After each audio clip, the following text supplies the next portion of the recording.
था, ये याचिका दर्ज की गई थी एजीआर के मामले में।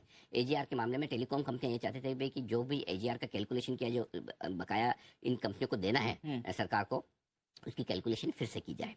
ठीक है, सुप्रीम कोर्ट ने इनकार कर दिया। किस चीज से इनकार किया? इनकार इस बात से किया कि हम इस मामले को सुनना ही नहीं चाहते, जो पहले कैलकुलेशन हो गई वो फाइनल, बात खत्म।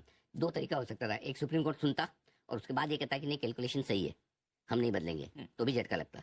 लेकिन सुप्रीम कोर्ट ने वहां तक जाने नहीं दिया, उसके पहले झटका दिया, बोले क्या आपकी दरख्वास्त, आपकी एप्लीकेशन कंसिडर करने लायक ही नहीं, फॉरगेट इट, हम नहीं कंसिडर करेंगे, जो पहले कैलकुलेट हो गया वो फाइनल है। तो पहले लेवल पे थप्पड़ मार के भेज दिया वापस, जाओ बैक टू पवेलियन। ठीक है, तो अब हुआ है कि कंपनियों को पूरा का पूरा एजीआर चुकाना पड़ेगा। एजीआर का ड्यू है, अलग अलग कंपनियों का अलग अलग है जो चुकाना पड़ेगा। तो ये सबसे बड़ी दिक्कत। अब वोडाफोन आइडिया के लिए स्पेशली क्या है और इनमें क्या करना है, तो कंपनी को उम्मीद ये थी कि 30 से 40 हजार करोड़ की रिलीफ मिल सकती है कंपनी को, एजीआर की कैलकुलेशन अगर वापस की जाती तो। ठीक है, और इससे 4 से 5 रुपए 6 रुपए तक का फायदा कंपनी को हो सकता है प्रति शेयर। 5-6 रुपए का फायदा प्रति शेयर बहुत बड़ा होता है, स्पेशली 10 रुपए 15 रुपए वाले स्टॉक के लिए। ठीक है ना, बाजार कल इसे ही एडजस्ट कर रहा था। हालांकि इसको एडजस्ट करने का काम बाजार ने 30 अगस्त से ही शुरू कर दिया था, जब सुनवाई का दिन था, बंद कमरे में सुनवाई हुई थी और किसी को पता नहीं कि सुनवाई में क्या कुछ हुआ, लेकिन शायद हो सकता है कुछ लोगों को अंदाजा लगा होगा, क्योंकि उस दिन जो टॉप बनाया उसके बाद वापस कभी वो भाव नहीं आया और वहां से लगातार एक तरफा गिरते हुए दिखा। उसके बाद गोल्डमैन ने रिपोर्ट दी थी, 2 रुपए 20 पैसे से 2 रुपए 50 पैसे का टारगेट दिया।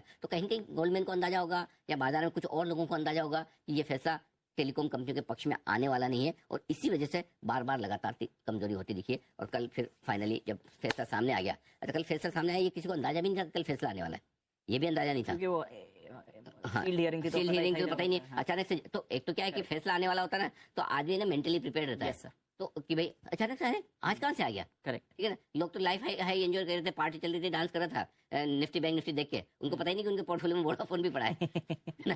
करेक्ट, उनको मतलब आप पार्टी करो ना, अचानक फोन बार बार बजे, बाहर जाके आप सुनो तो पता चला घर से या कोई दोस्त से कोई खराब खबर आ गई, ये वैसा हाल था। करेक्ट ना, कल पार्टी चल रही है, अचानक से वोडाफोन है, वैसा वैसा वाला हाल हो गया। राइट, सो तो जो तेजी इन कंपनियों में स्पेशली वोडा आइडिया में एजीआर की वजह से बनी थी, वो तेजी खत्म हो गई।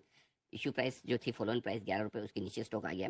अब यहाँ से आगे क्या, आगे कंप्लीटली इस बात पे डिपेंड करेगा कि कंपनी की परफॉर्मेंस कैसी रहती है, फाइनेंशियल परफॉर्मेंस कैसी रहती है, वो सबसे इंपॉर्टेंट है।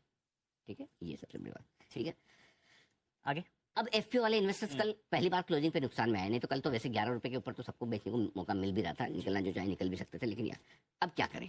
सो जो लॉन्ग टर्म इन्वेस्टर्स फिलहाल होल्ड करें। ओके, पैसा बनने में थोड़ा समय लग सकता है, लंबा समय लग सकता है, लेकिन एक बार अब ये बात बहुत जरूरी है कि कंपनी का मैनेजमेंट आकर इन्वेस्टर से बात करे, समझाए, बताए कि आगे क्या प्लान है।